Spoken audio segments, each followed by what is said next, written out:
بسم اللہ الرحمن الرحیم الحمدللہ رب العالمین ثم الصلاۃ والسلام علی سید الانبیاء والمرسلین سیدنا و نبینا شفیع ذنوبنا و طبیب قلوبنا صلی اللہ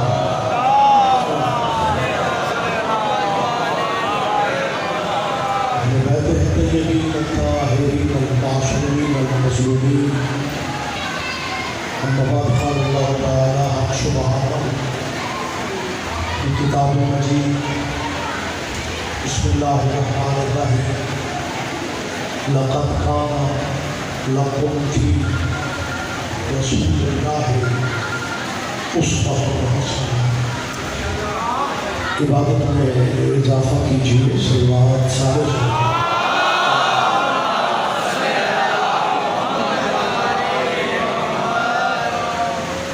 اس شریعت القدر بارگاہ میں سبھی خواتین و حضرات کی حاضری میرا بال عبادت میں شمار ہے۔ یہ دعائیں آپ ذہنوں میں لے کے صفی اعضاء پر موجود ہیں۔ ذکر پاک کے صدقے میں میرا بال آپ سب کی دعائیں قبول فرمائے۔ مجلس کے بانیان کے لیے دعا کیجیے، مالکوں کی یہ کوشش بارگاہ سیدہ میں قبول فرمائے، ہماری سرحدوں کی اللہ حفاظت فرمائے، اور سب سے بڑی دعا کیجیے حجت دوران ولی ناصر مولا کے ظہور میں اب میرا معلوم حاضر فرمائے۔ لمبی زحمت کا تو وقت نہیں ہے، ان دعاؤں کی قبولیت کی خاطر ایک سے سارے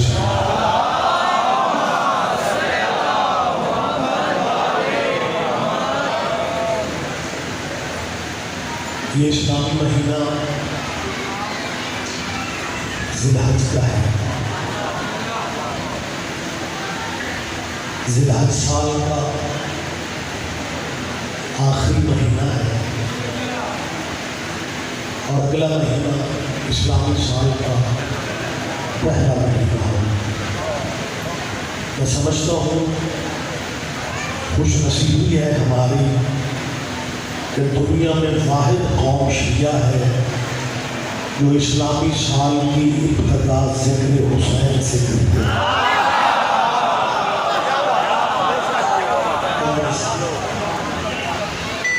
لیکن ملت مسلمہ سے دوستانہ ماحول میں پورے ملک میں کہہ رہا ہوں کہ ذی الحج کے مہینے میں قطعاً حالانکہ ہے یہ بھی قربانی کی یاد ہے، اور محرم بھی قربانی کی یاد ہے، لیکن ذی الحج میں قربانی اسماعیل کی یاد منانے کے لیے قربانی دینے والے کو تھانے خون نہیں کرنا پڑتا۔ کوئی بات پہ دھیان دیں، متوجہ تو ہے جی آپ؟ ذرا زحمت تو ہوگی، کیونکہ مولوی آج کل مدرسوں میں برکت کے لیے پڑھائے جائیں گے، مزہ تو ذاکروں پہ جاتا ہے نا، لیکن یہ باتیں بھی سن لیا ہے، کہیں نہ کہیں کام آ سکتے ہیں۔ قربانی اسماعیل کی یاد منانے والے پتہ کیا کہتے ہیں؟ شیعہ اہل بیت کے منکر تو نہیں ہے، لیکن شیعہ محرم میں گھوڑے پہ چادر ڈال کے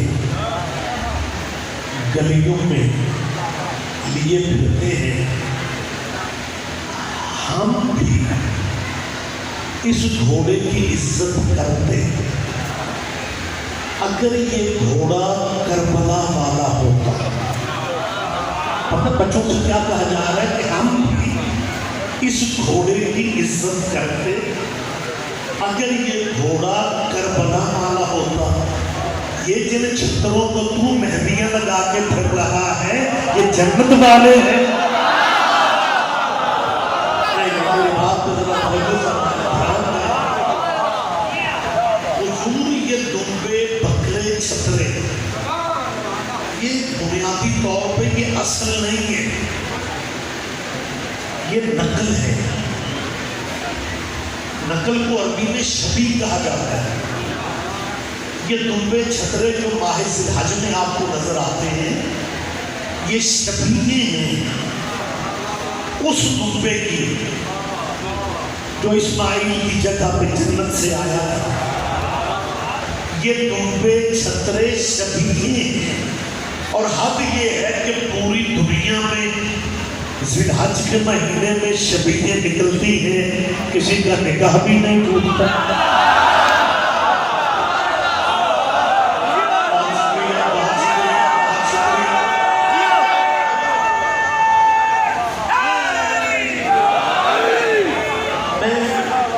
اکثر یہ بات کر رہا ہوں آپ کے لاہور کسی یونیورسٹی کے طالب علم کا کچھ عرصہ پہلے مجھے فون آیا کہ رضوی صاحب میرے پروفیسر نے ایک بات کہی ہے، میں کلاس میں اکیلا شیعہ ہوں اور میرے لیے بڑی مشکل بن گئی.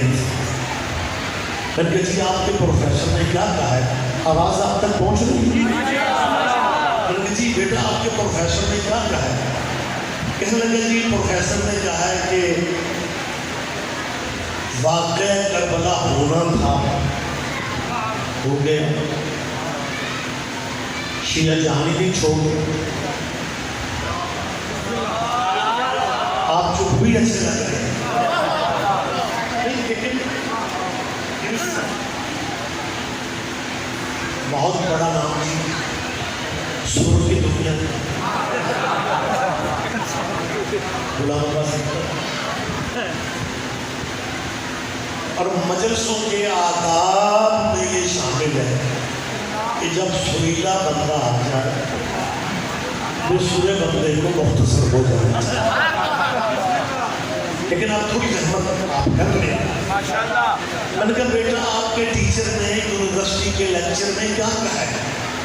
کہ لگا جی انہوں نے کہا ہے کہ ہم اہل بیت کو تو مانتے ہیں، محرم قریب ہے، لیکن سوچنے والی بات ہے واقعہ کربلا ہونا تھا، ہو گیا، شیعہ جان ہی نہیں چھوڑ. یعنی ذرا محسوس کریں کہ ان کے پڑھے لکھے پروفیسر بھی واقعہ کربلا کو کتنا لائٹلی لیتے ہیں، کتنا خیر اہم کر کے تذکرہ کرتے ہیں کہ واقعہ کربلا ہونا تھا، ہو گیا، شیعہ جان ہی نہیں چھوڑ رہے. میں نے کہا بیٹا اس میں پریشانی تو ہے کوئی نہیں، کل جا کے ٹیچر سے کہنا کہ کربلا سے بھی صدیوں پہلے اسماعیل والی قربانی ہونی تھی، ہو گئی، آپ جان ہی نہیں چھوڑ رہے.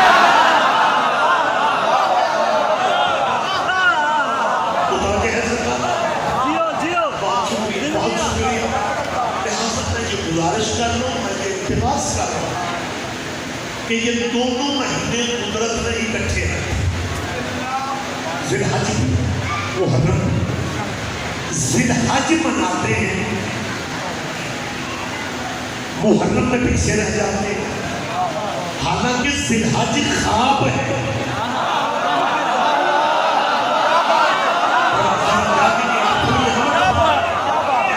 ذی الحج خواب ہے، محرم تعبیر ہے. تعبیر خواب سے افضل ہوتی ہے. آپ چپ رہیں گے مجھے دکھ ہوگا. تعبیر خواب سے افضل ہے ذی الحج بھی قربانی ہے، محرم بھی قربانی، لیکن دونوں قربانیوں میں فرق ہے. میری طرف دیکھیے زحمت فرمائیں، دونوں قربانیوں میں فرق ہے ذی الحج بھی قربانی ہے، محرم بھی قربانی. ذی الحج قربانی ہے ابراہیم کے بیٹے کی، محرم قربانی ہے محمد کے بیٹے کی. ابراہیم کے بیٹے کو قیامت تک سلامیاں ملیں گی، لیکن حیوانوں کے خون کی محمد کے بیٹے کو سلامیاں ملیں گی انسانوں کے خون.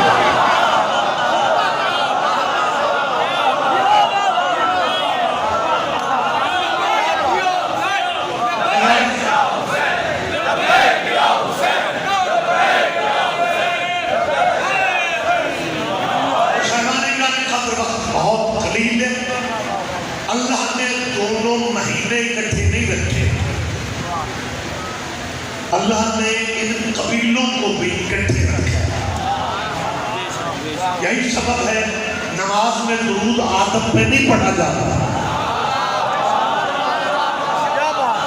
کما صلیت علی ابراہیم وعلی آل ابراہیم، اللہ آل محمد پہ اسی طرح درود بھیج جیسے تم نے ابراہیم کی آل پہ بھیجا۔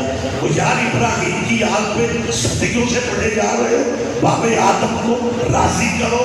اگر تم جمعے کی بجائے بت کو پڑھ لیتے ہو، اگر فجر کے 2 فرضوں کی بجائے میری اسلامی شخصیت فجر کی نماز کے 2 کی جگہ 4 فرض پڑھا کے پھر بھی پوچھتے تھے نمازیوں سے، یہ موڈ ہو گئے کوئی اور پڑھا؟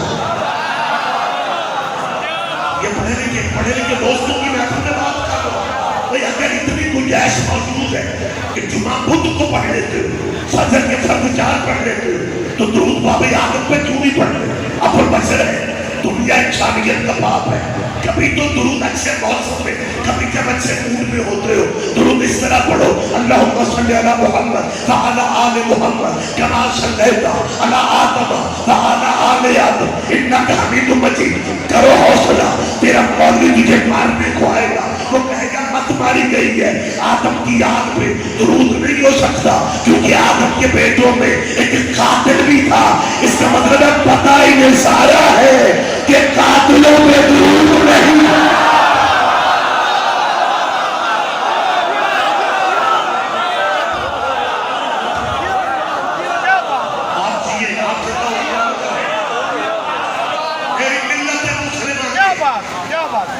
یونیورسٹیوں میں بیٹھنے والے پروفیسروں سے اپیل ہے کہ ریگولر نمازیں پڑھتے ہو، کیوں نہیں طلبہ کو بتایا جاتا کہ جس آل ابراہیم پہ درود پڑھتے ہو وہ ہے کون؟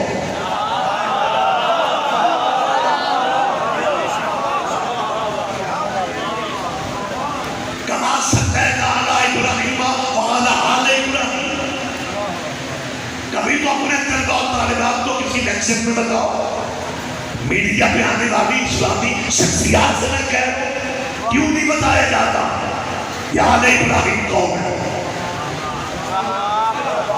قرآن اترنے سے 15 سال پہلے علی کے باپ نے محمد کے نکاح کے خطبے میں کہا تھا الحمدللہ الذی جعل اللہ من ذریۃ ابراہیم، شکر اس اللہ کا ہے جس نے مجھ ابو طالب کو آل ابراہیم میں رکھا۔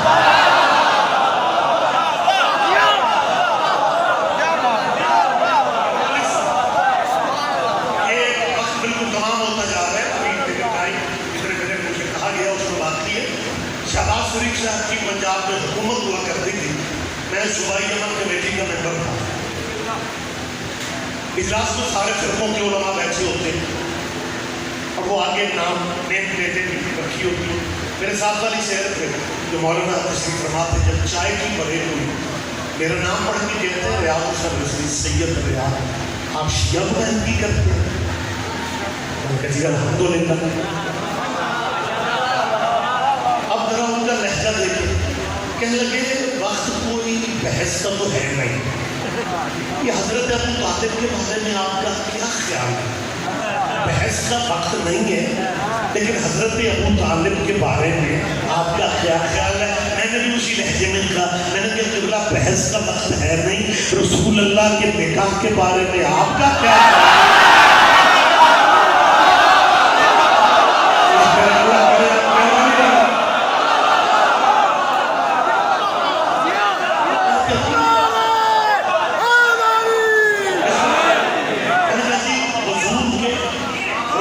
اجازت تو ہے نا میں بات کر رہا ہوں، میں نے کہا جی رسول اللہ کے نکاح کے بارے میں، ایسے یہ جو سرکاری میٹنگ ہوتی ہے نا، گرمی شرمی وہاں نہیں ہوتی، سینٹرل ایئر کنڈیشن، بڑا کول ماحول ہوتا ہے، لیکن جب میں نے کہا نا کہ حضور کے نکاح کے بارے میں، وہ والد صاحب کا بلڈ پریشر باقی جو تلخی لہجے بیان نہیں کرتے رحمت سے. اور بندہ جب بلڈ پریشر ہائی میں بولتا ہے نا تو اس کا لہجہ بڑا مختلف ہوتا ہے. پتہ تمہیں اب لفظ کیا کہ ایک تو یہ شیعہ جو ہے نا یہ حضور کے نکاح کی بات بہت کرتے ہیں. میں نے کہا جی آپ نے بات کی تو میں نے کر دی کہ رسول اللہ کے نکاح کے بارے میں غصے میں آپ اللہ کرے آپ دھیان دے جائیں غصے میں پتہ ہوگا کیا کہا. اب تو شرم مجھے نظر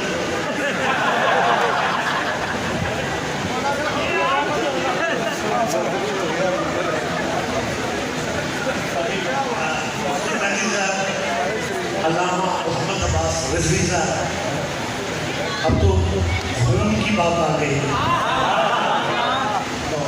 لیکن مجھے آپ اجازت دیں میں بات کو کم کروں. بہت شکریہ.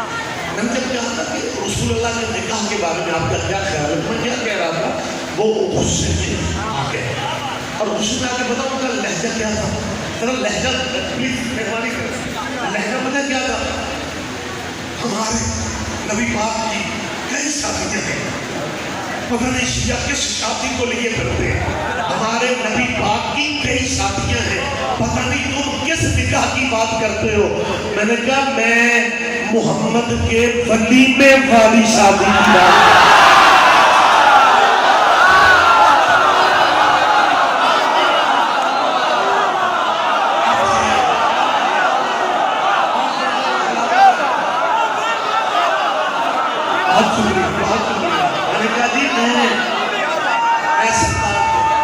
جواب سارے دے گیا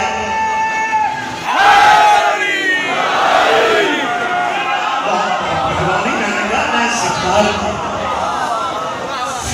فل ان دا بلینکس خالی جگہ خود پر کر گئے. میں نے کہا جی میں ولیمے والی شادی کی بات کر رہا ہوں.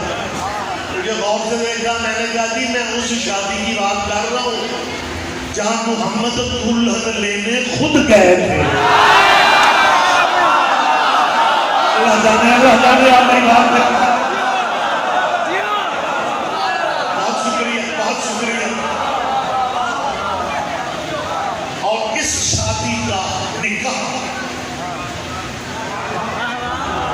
مولا ابو طالب نے پڑھا.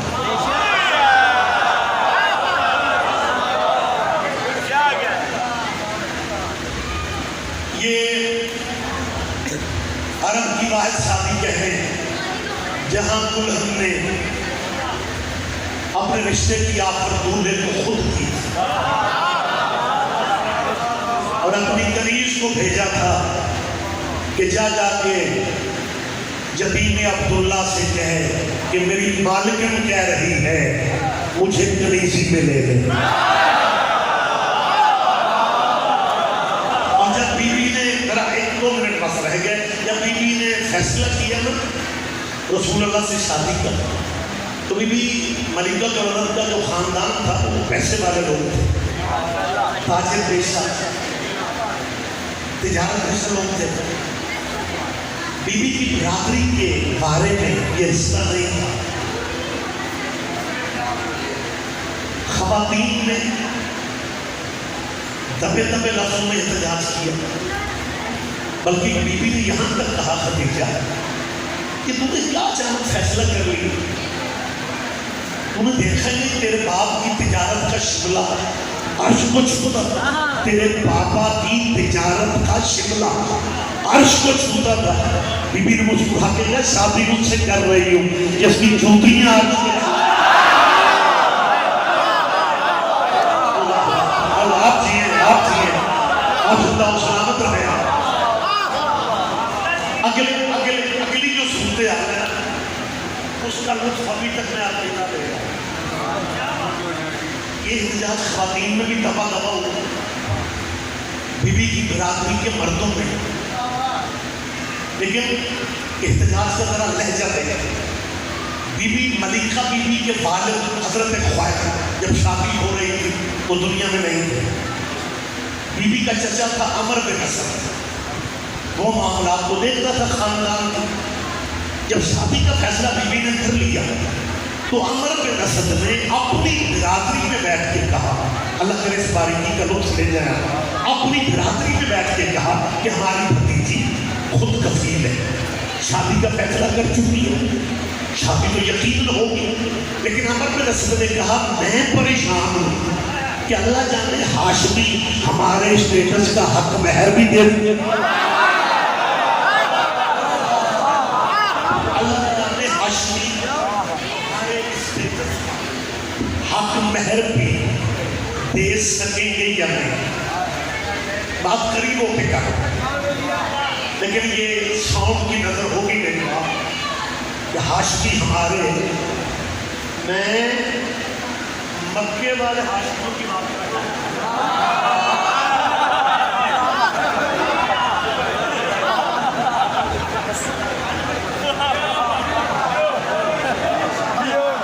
رضا اللہ جانے سید ہمارے اسٹیٹس کا حق مہر بھی دے سکتے ہیں یا نہیں. خدا کے لیے متوجہ، اللہ جانے یہ سید ہمارے اسٹیٹس کا حق مہر یہ کس نے کہا؟ خدیجہ کے چچا نے. اور بات کہاں تک پہنچ گئی؟ محمد کے چاچے تک. متوجہ صاحبان گرامی، بہت شکریہ بہت شکریہ. اللہ جانے یہ سید ہمارے اسٹیٹس کا حق مہر بھی دے سکتے ہیں یا نہیں. اور جب نکاح سے پہلے حق المہر کی بات کی گئی، برادری خدیجہ کی بھی بیٹھی ہوئی تھی، برادری محمد عربی کی بھی بیٹھی ہوئی تھی. محمد کے چچا ابو طالب نے جب حق مہر کی بات کری، ساری برادری کو چھوڑ کے اسی خدیجہ کے چچا سے کہا اے عمر بن اسد من الصداق فعلیہ، حق مہر وہ ہوگا جو تو کرے گا.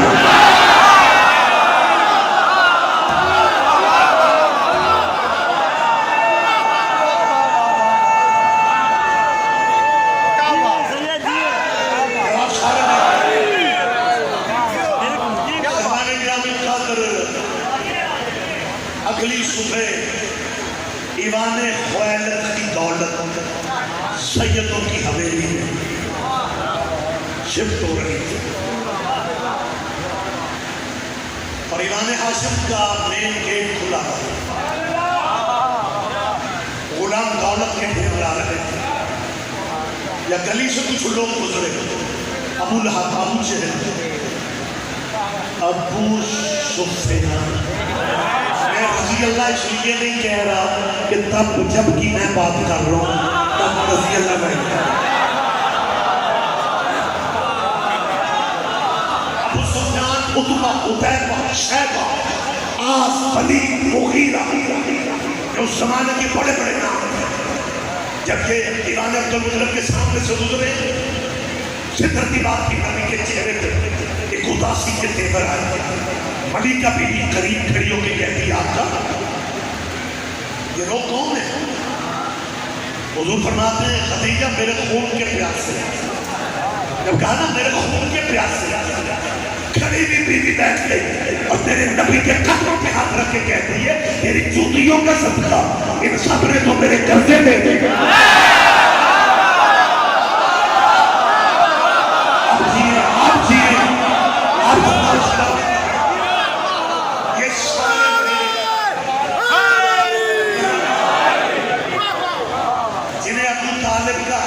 سمجھ میں نہیں آتا.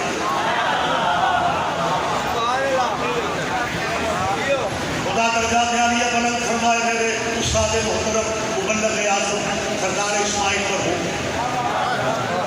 بہلول کی بچی ہوئی خیرات مولوی اسماعیل کے پاس. پھر غزی بات ایسی کہتے تھے، اگلے کو سمجھ نہیں آتی تھے، میں نے کرنا کیا ہے. مولوی کہتا لگا جلدی تو شیعوں کا وکیل بنا پھرتا ہے، وکیل آل محمد بنا پھرتا ہے. مولوی اسماعیل اور تمہارے ابو طالب نے تو کلمہ نہیں پڑھا کہ میں نے اسی تیزی میں کہا مولوی جی نہیں پڑھیا ہونا، انہوں نے ٹائم ہی نہیں سی لگا، وہ کلمہ پڑھتے پھرتے تھے.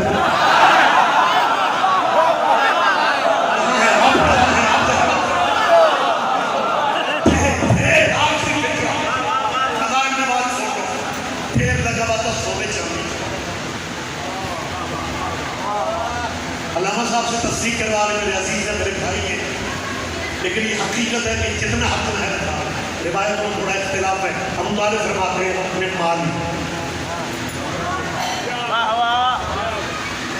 دو منٹ اور مجھے لینے پڑیں گے. نکاح ہوتے آپ نے دیکھے ہیں، شادیوں میں آپ بھی جاتے ہیں، آپ سیریس ہو گیا ہو یار. کبھی کسی شادی میں آپ نے دیکھا نکاح پڑھانے والا مولوی نکاح پڑھانے کے بعد 1000 روپیہ تجھے کو دے رہا ہوں، بیٹا خوشی کا موقع ہے، ہماری طرف سے بھی سلامی لے. یہ حادثہ کبھی ہوئے؟ مولوی خلق ہی لینے کے لیے ہوتا ہے. ہمارے بزرگ عالم دین ہوا کرتے تھے، ذاکرین شاید، لیکن بزرگ ذاکرین باقی ہیں. سید ایک جگہ کسی نے پوچھا بنگالی صاحب مولوی کی تعریف کریں، کہنے لگے صدقہ ہر بلا کو کھا جاتا ہے. آگے تعریف کرنے کی ضرورت ہے. مولوی 1000 سلامی کا نہیں دیتا، ابو طالب حق مہر بھی اپنی جیب سے دے.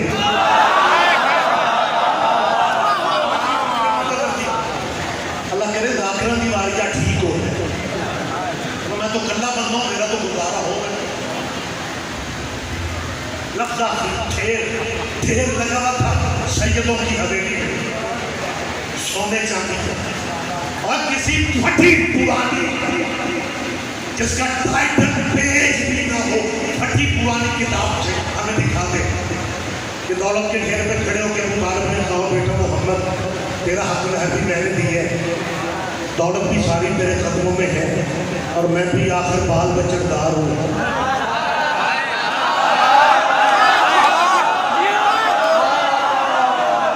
میں کوئی بڑی کتاب نہیں کہہ رہا، پھٹی پرانی ٹائٹل والی کتاب سے ہمیں دکھا دے کہ ابو طالب نے حق مہر والے پیسے واپس مانگے ہوں.